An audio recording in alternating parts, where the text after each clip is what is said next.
descubrió el tesoro más espectacular de todos los tiempos.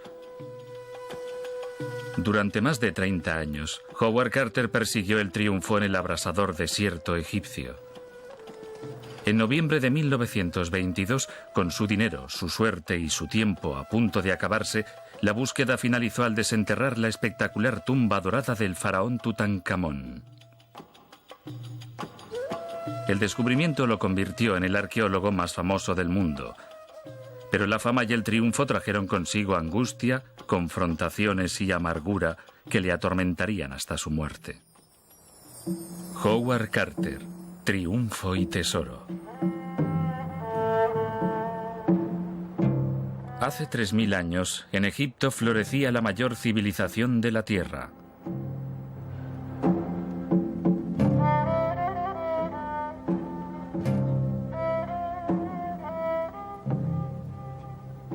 En el centro del universo egipcio estaban los faraones. Desde sus opulentas cortes reales, los faraones reinaban como los líderes más ricos y poderosos de su época. Los egipcios veneraban a sus faraones como a dioses, y a su muerte los enterraban con ceremonias propias de un dios. En el año 1323 a.C., Tutankamón ocupaba el trono de Egipto. El joven rey murió a los 18 años por causas desconocidas. Tras su muerte, el nombre del faraón Tutankamón fue olvidado por el mundo, enterrado bajo el silencio del paso de los siglos. Cuando la tumba de Tutankamón fue descubierta en 1922, el acontecimiento cautivó al mundo. El camino que condujo a Howard Carter hasta Tutankamón empezó en Inglaterra, donde nació, hijo de Samuel y Martha Joyce Carter, el 9 de mayo de 1874. Creció en la pequeña localidad comercial de Swaffham, en el condado de Norfolk. Su padre era un célebre artista famoso en toda Gran Bretaña por sus pinturas sobre la vida en el campo y los animales.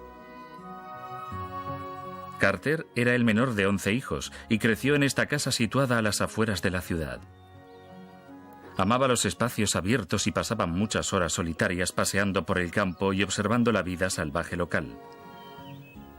El joven Howard era muy inteligente y heredó las excepcionales habilidades artísticas de su padre, pero faltó mucho a la escuela debido a problemas de salud. Tenía realmente complejo de inferioridad. La falta de una educación formal fue un gran problema para Carter y a lo largo de su vida determinó en gran parte su personalidad. Cuando era tan solo un niño, su padre le llevó a Didlington Hall, hogar de la rica familia Amherst. A través de los Amherst se abrió un mundo completamente nuevo para él. Como muchos aristócratas de la época, los Amherst estaban fascinados por el arte y la cultura del antiguo Egipto. En ese siglo, esta era su versión del viaje de aventuras. Los británicos venían a menudo con toda su familia. Alquilaban bonitos veleros llamados dahabiyas y navegaban Nilo arriba y abajo, haciendo visitas diarias a los templos y tumbas, igual que hoy en día está muy de moda ir a lugares muy apartados del mundo y volver a casa y contar a la gente tus grandes aventuras allí. Los Amherst despertaron en el joven Carter el interés por todo lo relacionado con Egipto y le ayudaron a conseguir su primera oportunidad de viajar allí. Los arqueólogos que trabajaban en Egipto necesitaban a artistas capaces de registrar sus hallazgos en las excavaciones. La habilidad de Carter para el dibujo, más una recomendación de sus acaudalados amigos, le convirtieron en un inmejorable candidato para este trabajo. Tras un periodo de 3 meses de aprendizaje en el Museo Británico, Carter se embarcó hacia Egipto. Tenía tan solo 17 años. El joven aventurero pisó por primera vez suelo egipcio en el puerto de Alejandría en el otoño de 1891.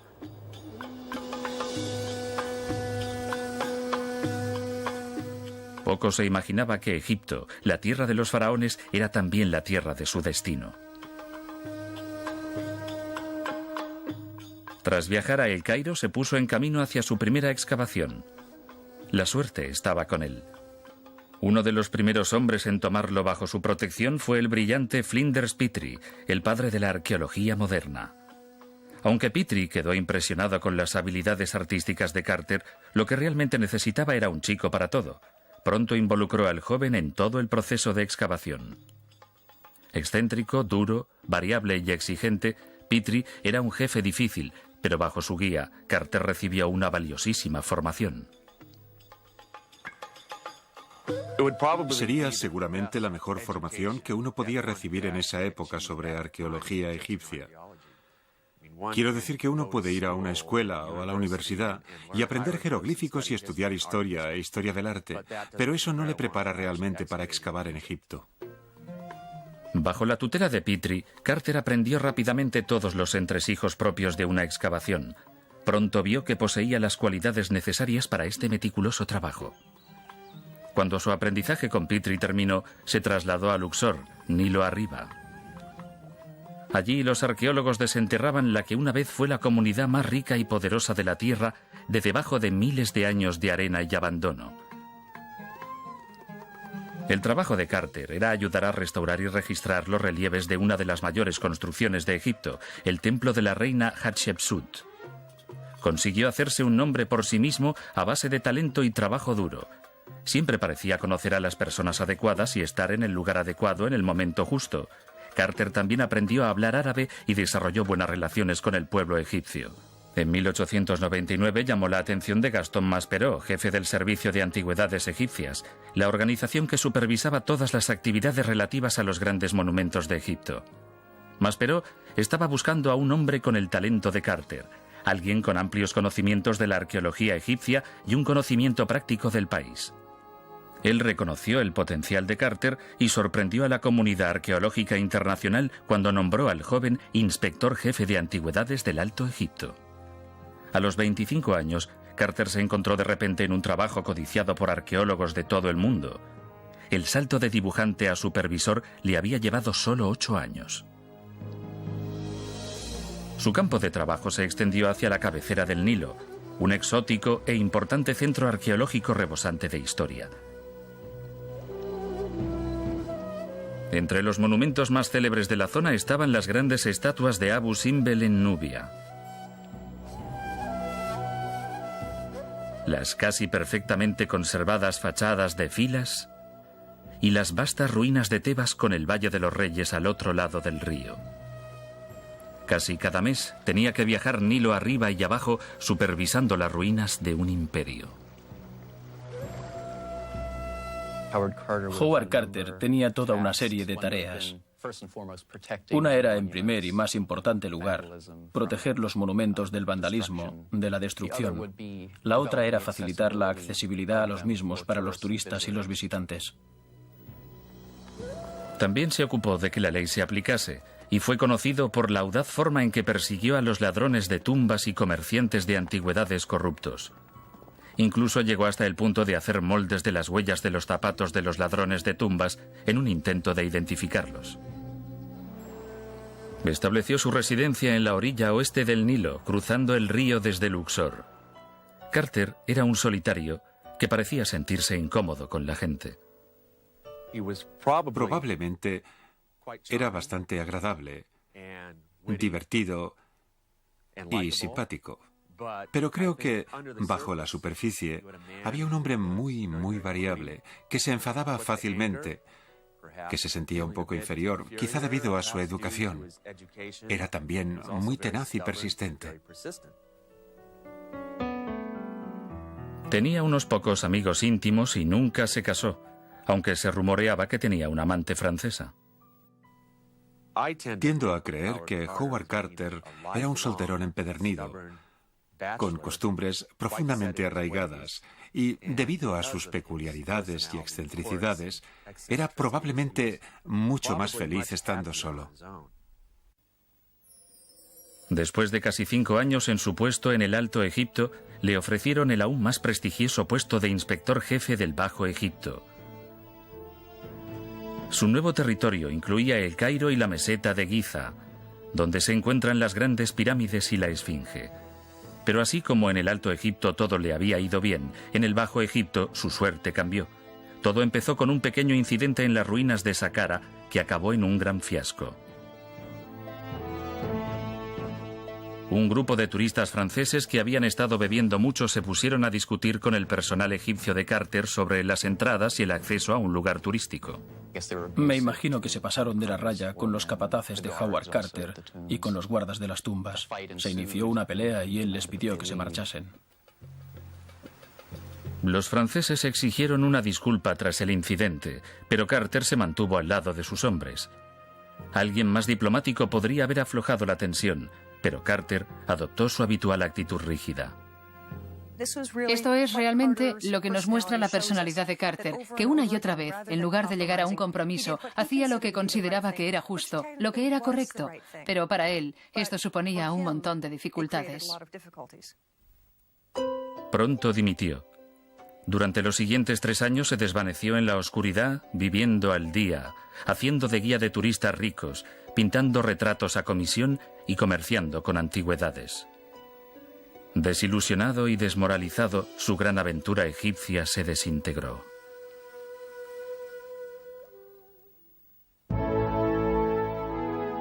Después de más de 3 años viviendo en la desesperación, Carter conoció al aristócrata británico George Herbert, el 5º conde de Carnarvon. El acaudalado Carnarvon presidía un imperio empresarial desde su antigua morada en el castillo Highclere en Hampshire. Lord Carnarvon sentía debilidad por los caballos y los coches rápidos. En 1901 sufrió un serio accidente automovilístico que le dejó en mal estado de salud. Cada vez más vulnerable a los fríos y húmedos inviernos ingleses, empezó a pasar temporadas en el extranjero en climas más soleados. En 1903, Carnarvon se encontraba en El Cairo, aburrido. Empezó con la arqueología como hobby para aliviar el tedio. Su primera iniciativa en las excavaciones, en que empleó a decenas de hombres durante 6 meses, no fue un éxito. El único resultado fue un gato momificado en un ataúd de madera. Consciente de sus limitaciones, decidió recurrir a un profesional, alguien con la experiencia suficiente para supervisar una excavación seria. El hombre perfecto para este trabajo era Howard Carter. Howard Carter y Lord Carnarvon se complementaban realmente bien el uno al otro. Lord Carnarvon aportó un enorme entusiasmo al proceso de excavación. Howard Carter, por su parte, aportó su gran capacidad de atención por los detalles, lo que es fundamental para el proceso arqueológico y de recopilación de restos antiguos.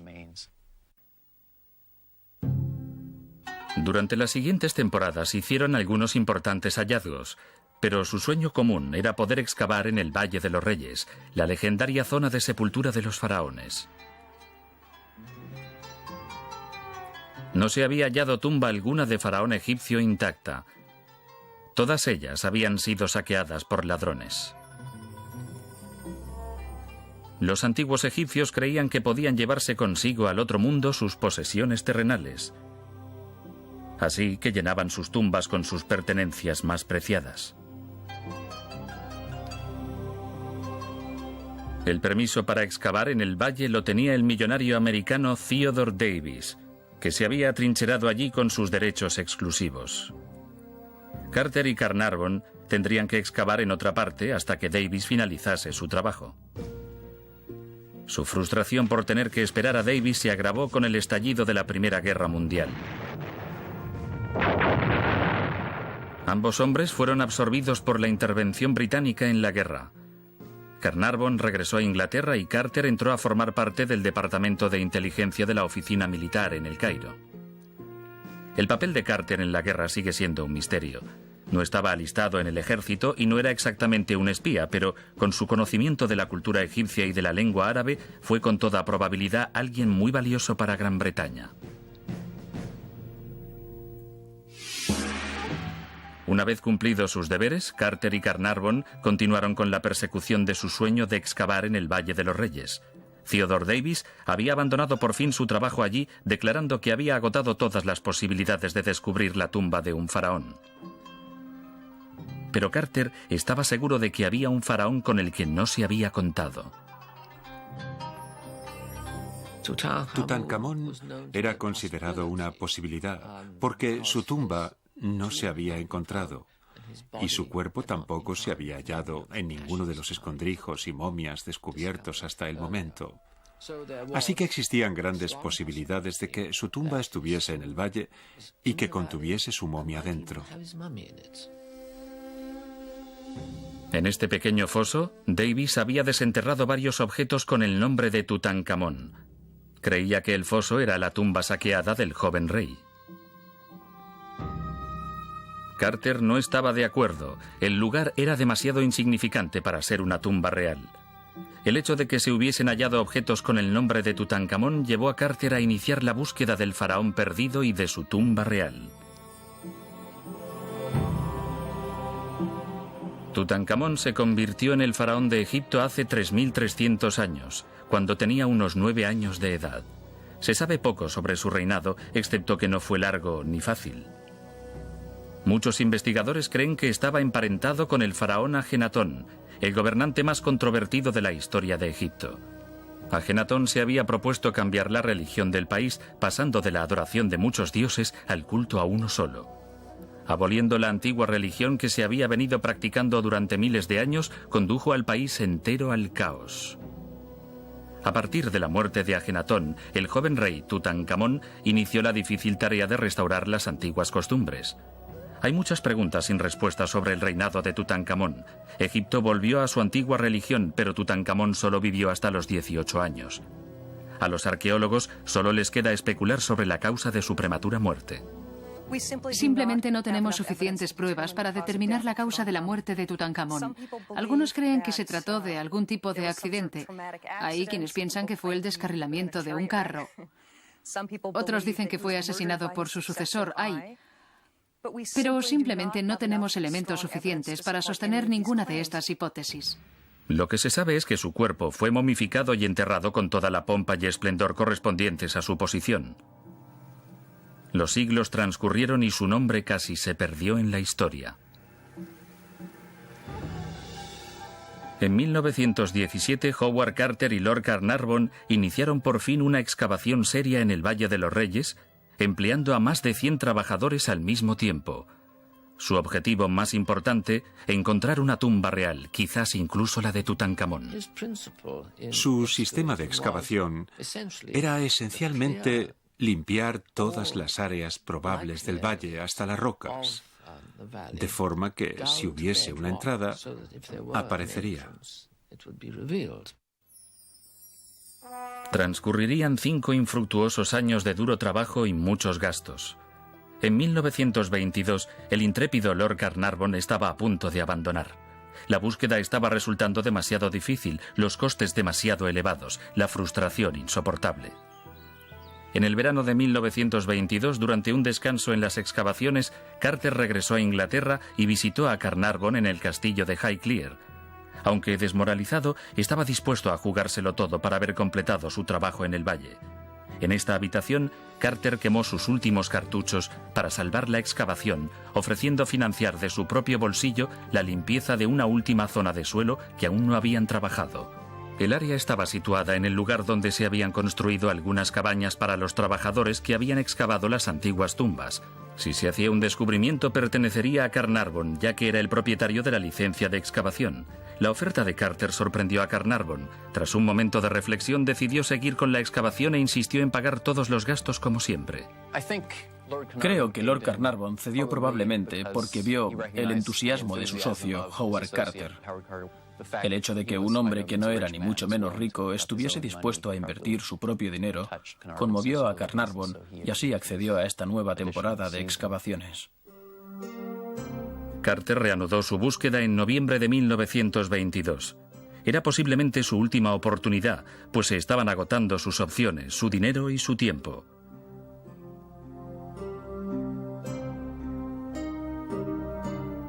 El primer indicio apareció cuando el chico encargado del agua descubrió un escalón accidentalmente al aplanar un trocito de suelo para colocar una jarra. Rápidamente, Carter ordenó a sus hombres empezar a excavar. Al final del día siguiente, habían despejado 12 escalones que conducían a una misteriosa puerta cerrada. Los sellos reales en la puerta indicaban que esta tumba había sido construida para alguien importante. Aún más intrigante era el hecho de que estos sellos estuvieran intactos. Recurriendo a toda su fuerza de voluntad, Carter decidió no romper la puerta. En lugar de ello, envió un telegrama a Lord Carnarvon a Inglaterra. Por fin hemos hecho gran descubrimiento en Valle. Una tumba magnífica con sellos intactos, recuperados para su llegada. Felicidades, Carter. Carnarvon y su hija, Lady Evelyn, partieron inmediatamente a Egipto. El conde había estado esperando más de una década un mensaje como ese. Después de años de búsqueda, Howard Carter sentía por fin que estaba cerca de un gran descubrimiento, pero aún tendría que soportar 2 semanas y media de espera hasta la llegada de Lord Carnarvon. Carnarvon y su hija llegaron a Luxor el 23 de noviembre de 1922. Como Carter, estaban llenos de curiosidad por lo que la tumba podía ocultar. Al amanecer de la mañana siguiente, Carter continuó con la excavación. Se retiraron más escombros de la puerta de la tumba, revelando un sello con el mágico nombre de Tutankamón. Un sentimiento de puro júbilo invadió al grupo. Sin embargo, estas esperanzas quedaron inmediatamente defraudadas al descubrir que ya en la antigüedad la puerta había sido forzada y más tarde tapiada de nuevo, funesta señal de que los ladrones de tumbas habían estado allí antes que ellos. Al otro lado de la puerta hallaron un corredor lleno de escombros. Se necesitaron casi 2 días para despejarlos. Al final del corredor había otra puerta.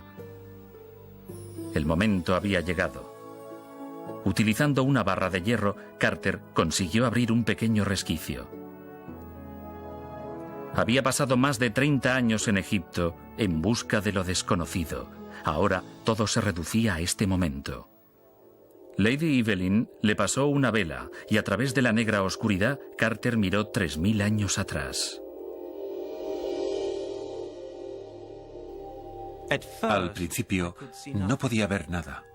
El aire caliente que escapaba de la cámara del tesoro hacía vacilar la llama de la vela. Pero luego mis ojos se fueron acostumbrando a la luz. Detalles del interior de la sala fueron emergiendo lentamente de la neblina. Extraños animales, estatuas y oro. Por todas partes el brillo del oro. Howard Carter. Deslumbrados y mudos de asombro, fueron haciendo más grande el agujero de la puerta y entraron. En el interior de la tumba flotaba un tenue perfume. Era como si la sepultura hubiese tenido lugar el día anterior. Allí se hallaba el tesoro más grande de todos los tiempos. Carter y Carnarvon habían conseguido por fin lo imposible. El día de los días, el más maravilloso que he vivido y que seguramente viviré jamás. Howard Carter. En estado de euforia, se retiraron a casa de Carter para pasar la noche. Era imposible dormir. Sus mentes estaban llenas de imágenes y preguntas sobre el tesoro. Las respuestas a estas preguntas tendrían que esperar hasta la apertura oficial de la tumba 3 días más tarde, en presencia de las autoridades egipcias. Era la visión más increíble que cualquiera desearía ver jamás, el contenido de esa tumba. Y debió ser tremenda la tentación de entrar y contemplar esa cantidad de objetos extraordinarios. Carter había sido paciente durante décadas. En estas condiciones, sin embargo, encontró imposible contenerse por más tiempo.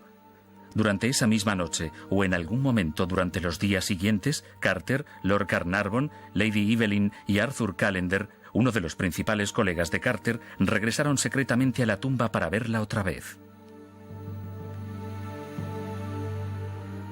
Desgraciadamente, estaba claro que la tumba había sido saqueada en la antigüedad. Carter comparó la escena con el decorado de una ópera sobre una civilización largo tiempo desaparecida. Era obvio que los ladrones de tumbas habían estado allí al menos en 2 ocasiones anteriores, pero por alguna misteriosa razón no habían vaciado la tumba. Debieron ser interrumpidos de alguna forma y huyeron. Tendrían a alguien vigilando fuera y abandonaron la tumba rápidamente, o quizá fueron pillados en el acto, en cuyo caso las consecuencias debieron ser bastante severas. Carter vio una pequeña abertura bajo uno de los canapés en forma de animal, por donde los ladrones de tumbas se habían abierto camino. En otra pared, entre las figuras de dos guardianes, había una puerta que también había sido forzada y luego tapiada de nuevo por las antiguas autoridades egipcias. Incapaz de contenerse, Carter reabrió el agujero de los ladrones y él, Lord Carnarvon y Lady Evelyn se deslizaron al interior de la tumba. Lo que vieron seguidamente superaba sus fantasías más alucinantes. Llenando la cámara casi hasta el techo había un enorme sepulcro dorado. Allí era donde descansaba el cuerpo del faraón. Habían encontrado el tesoro más importante. La apertura oficial de la tumba tuvo lugar el 29 de noviembre de 1922. Como un par de traviesos colegiales, Carter y Carnarvon temían que su expedición secreta a la tumba fuese detectada por las autoridades.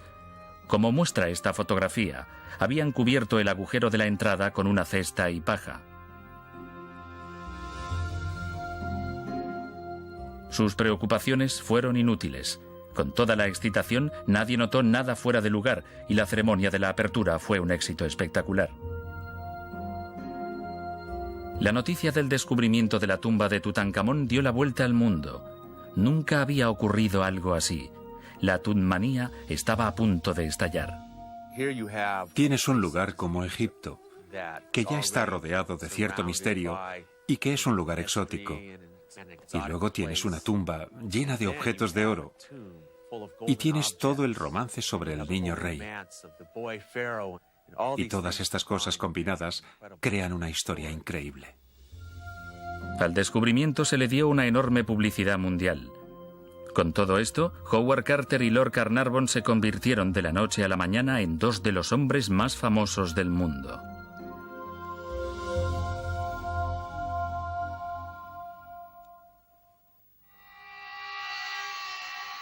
El hallazgo de la tumba de Tutankamón en 1922 fue solo el primero de los desafíos de Howard Carter. La excavación del contenido de la tumba sería igual de difícil. Metódicamente, empezó a formar uno de los mayores equipos de arqueólogos jamás visto. La enormidad del trabajo a que se enfrentaban no tenía precedentes. Nunca se había producido un hallazgo como este, así que no había líneas directrices que poder seguir. A menudo tendrían que improvisar. Carter demostró ser un brillante excavador. Aportó al trabajo 30 años de experiencia ganada duramente.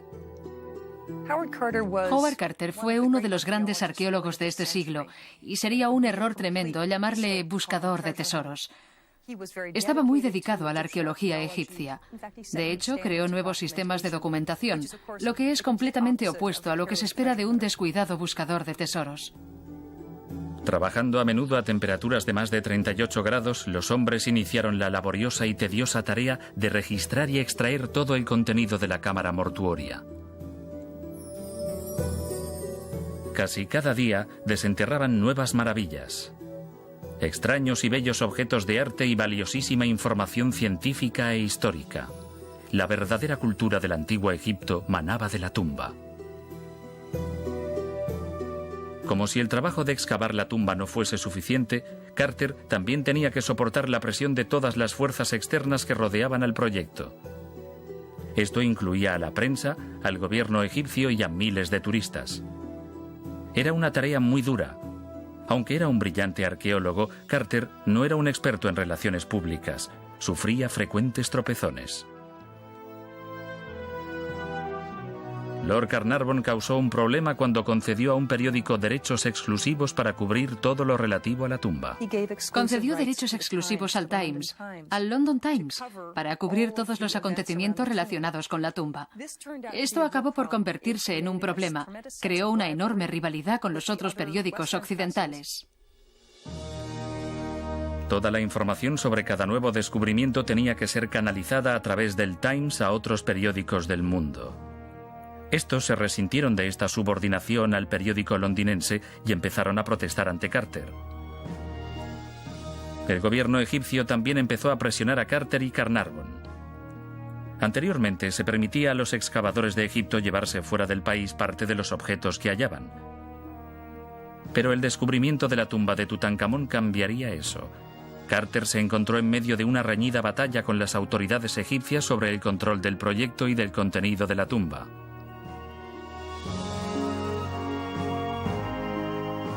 Los turistas también empezaron a acosar a Carter cuando llegaron por millares a Luxor para tratar de ver la tumba. Todos tenían que pasar por él para conseguir su oportunidad y él odiaba hacer de guardián de la tumba. Carter estaba acostumbrado a tener el control, ahora empezaba a sentirse abrumado.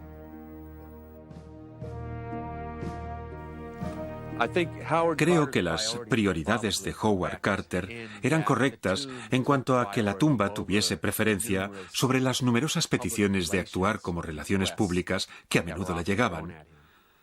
Pero podría haberlo hecho un poco mejor, en el sentido de tratar de hallar un equilibrio más saludable entre las dos cosas, pero bajo tanta presión, algunos de los rasgos más negativos del carácter de Carter tendían a surgir. La excavación de Tutankamón pronto pasó de ser el mayor tesoro de todos los tiempos a una leyenda de maldición sobrenatural.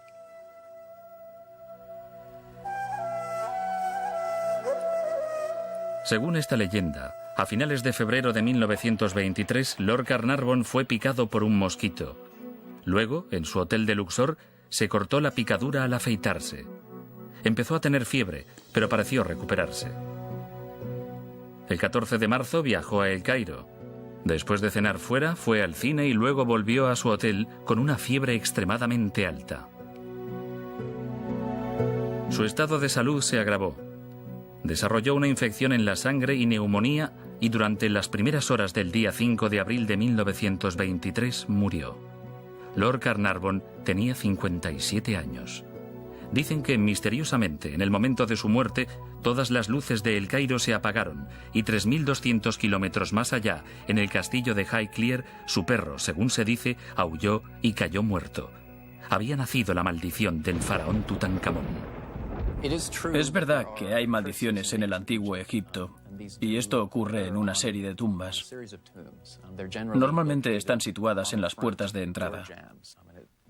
Generalmente hay una lista de desgracias que le ocurrirán a la persona que destruya o entre en la tumba. Será devorada por un cocodrilo o su mujer o su familia serán asesinados. La historia llevó a la prensa al frenesí.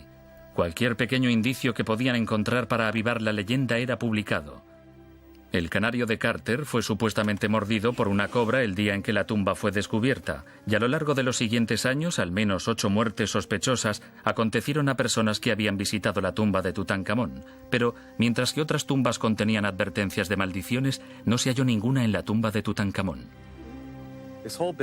Todo el asunto de la maldición es un invento. No había ninguna inscripción en la tumba con una maldición. No se halló ninguna tabla que tuviese algún tipo de maldición. Parece que fue algo inventado por periodistas aburridos u otras personas buscando una buena historia. La muerte de Lord Carnarvon aceleró todo eso. Maldición o no, Carter estaba ahora solo. Había perdido a su mejor amigo y aliado.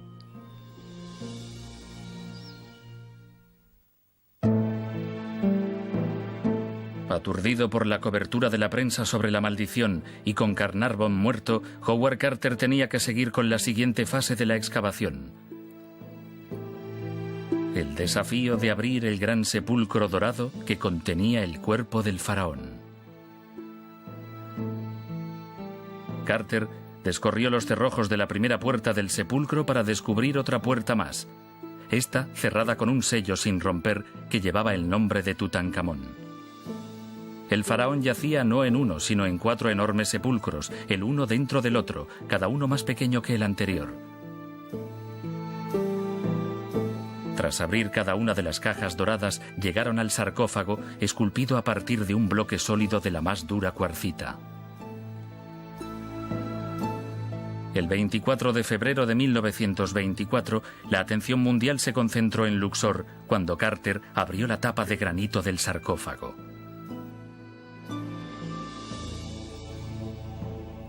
Levantamos una enorme losa de más de 1,25 toneladas. La imagen que apareció ante nuestros ojos nos dejó pasmados al principio.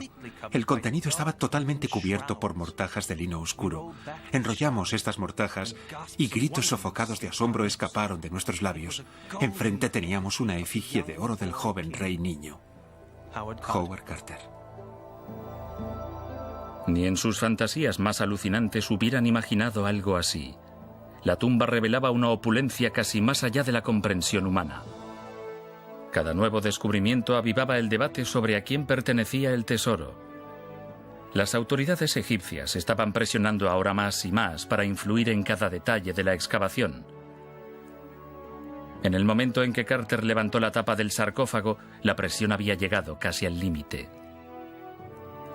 La obsesión de Carter por conservar el control sobre la excavación no estaba motivada por sueños de gran riqueza. Ante todo, era un científico que quería completar su trabajo sin interferencias. Se sentía amenazado por las constantes intrusiones y juegos de poder del gobierno egipcio. Lo que ocurrió a continuación casi le hizo estallar. Le denegaron una simple petición para permitir a las esposas de los miembros de su equipo visitar la tumba antes que la prensa y los dignatarios. Carter se quedó de piedra cuando el gobierno no le concedió este pequeño favor. Así que, con el ataúd suspendido en el aire, se marchó del trabajo. Hecho una furia, cerró las puertas que protegían la tumba y se fue a Luxor, donde escribió una protesta sobre las restricciones y descortesías que creía que la excavación estaba sufriendo en manos del gobierno egipcio.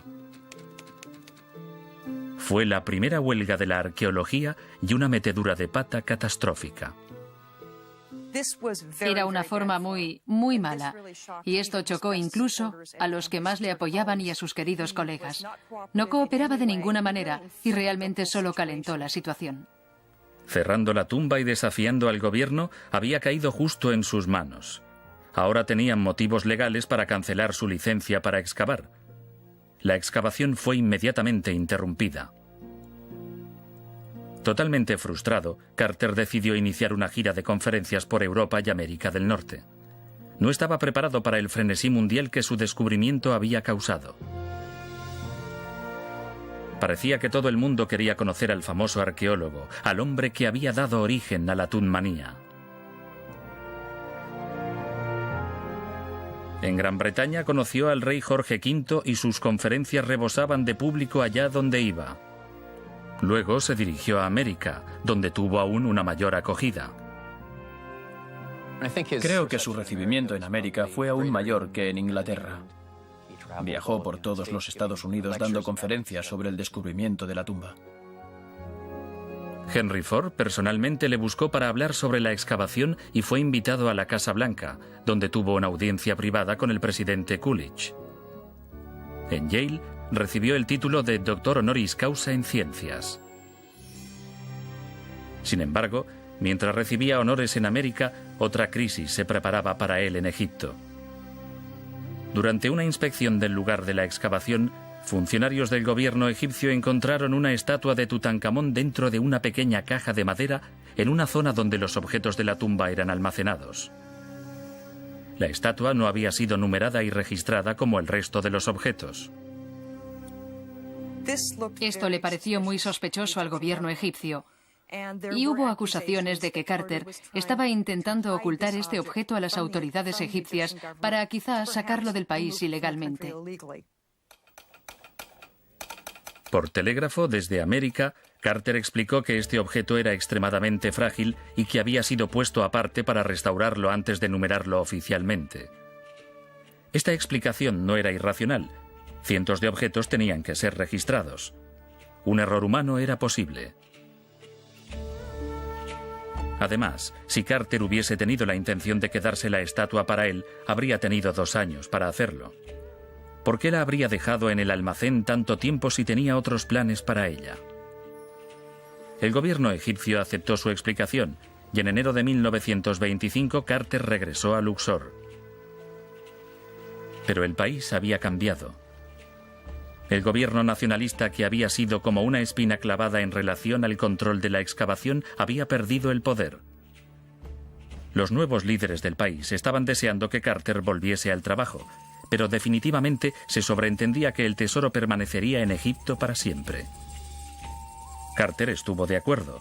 Como científico, quería terminar lo que había empezado. Retomando el trabajo donde lo había dejado, la próxima tarea era abrir el ataúd dorado y exponer la momia del faraón Tutankamón. Utilizando una polea se necesitaron 8 hombres para mover el ataúd de su lugar.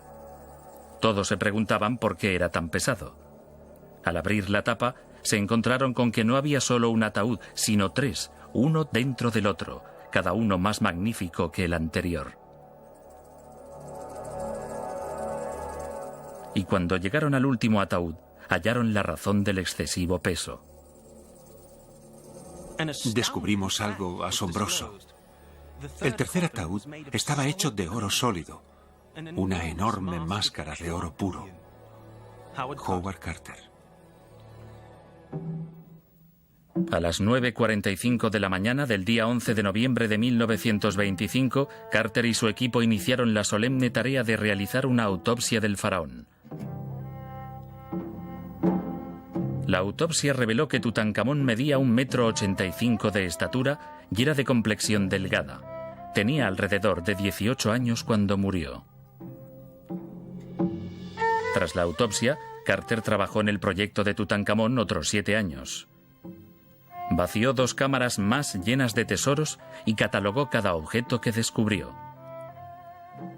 En total, se tardaron 10 años en finalizar totalmente el trabajo. Casi inmediatamente tras la finalización del proyecto, la energía y ambición de Carter parecieron declinar. Quizás sabía que nunca podría igualar el descubrimiento de Tutankamón, o quizás la edad le empezaba a afectar.